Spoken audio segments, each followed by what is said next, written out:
Bismillahirrahmanirrahim. Assalamualaikum warahmatullahi wabarakatuh.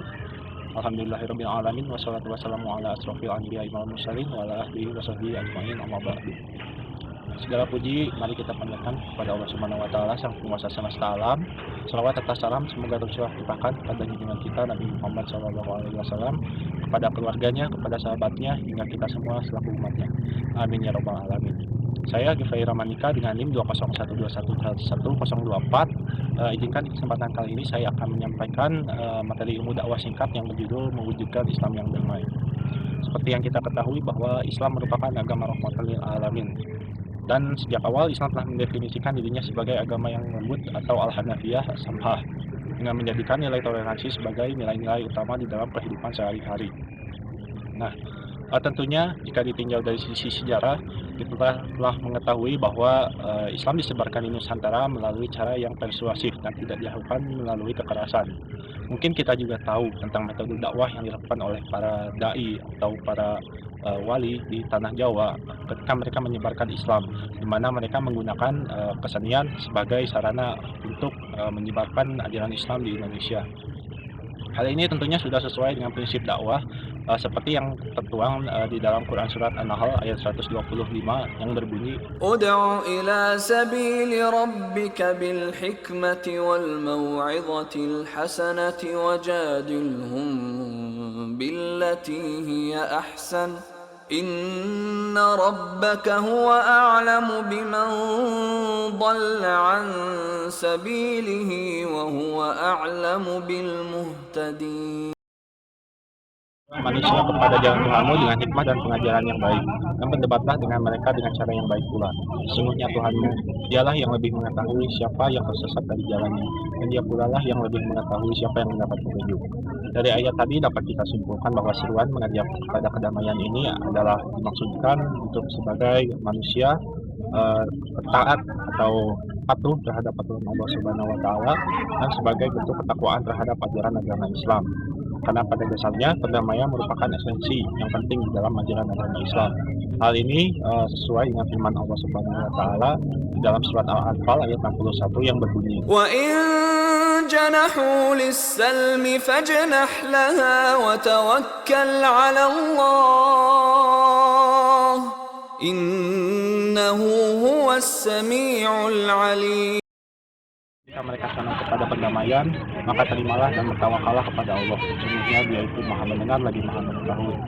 Lantas, mengapa banyak dari sebagian dari kita yang justru malah terjerumus terhadap tindakan-tindakan yang mengotori nama baik Islam sebagai agama yang damai? Tentunya kita sudah mengetahui bahwa banyak saudara-saudara kita yang terjerumus ke dalam jurang ekstremisme dan terorisme.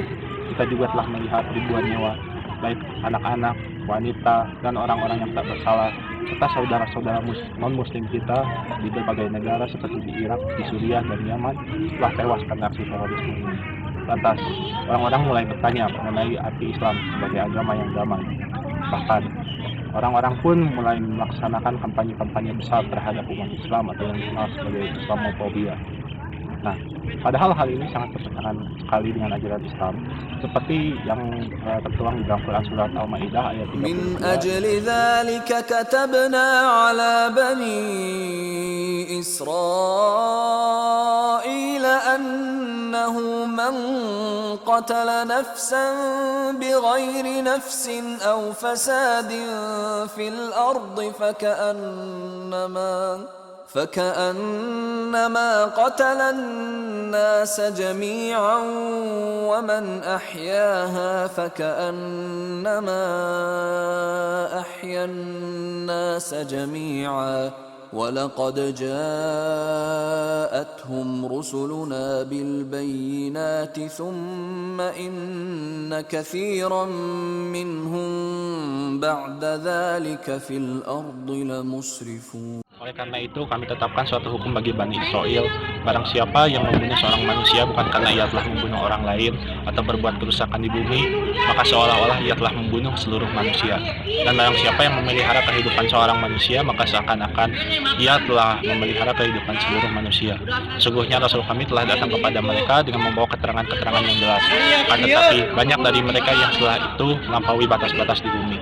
Berdasarkan ayat tadi dapat kita ketahui bahwa penghancuran terhadap properti milik orang lain, teror terhadap penduduk atau warga sipil yang tak bersalah, serta aksi pembunuhan terhadap anak-anak, wanita, dan orang-orang yang tak bersalah lainnya merupakan tindakan yang dikutuk dan dikecam di dalam agama Islam.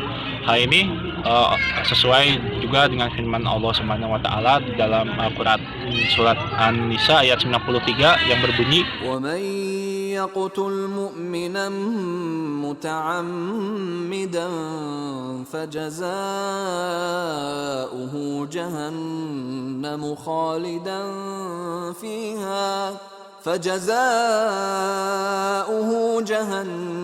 خالدا فيها وغضب الله عليه ولعنه وأعد له عذابا عظيما. barang siapa yang membunuh seorang mukmin dengan sengaja, maka jahanam adalah balasannya, ia kekal di dalamnya dan Allah mengutuknya serta menyediakan azab yang besar baginya. Islam tidak pernah mengajarkan umatnya untuk saling membunuh, bahkan hanya karena aspek emosional belaka. Bagaimanapun juga, membunuh sama saja dengan menghilangkan hak orang lain untuk hidup, sedangkan hidup kita lah yang kelak akan dipertanggungjawabkan di akhirat kelak.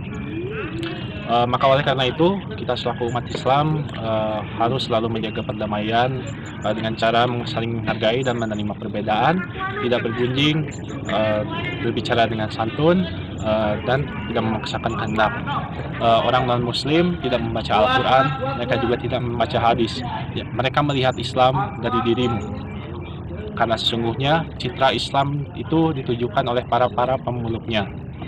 Demikian dakwah singkat yang dapat saya sampaikan. Selebihnya saya mohon maaf.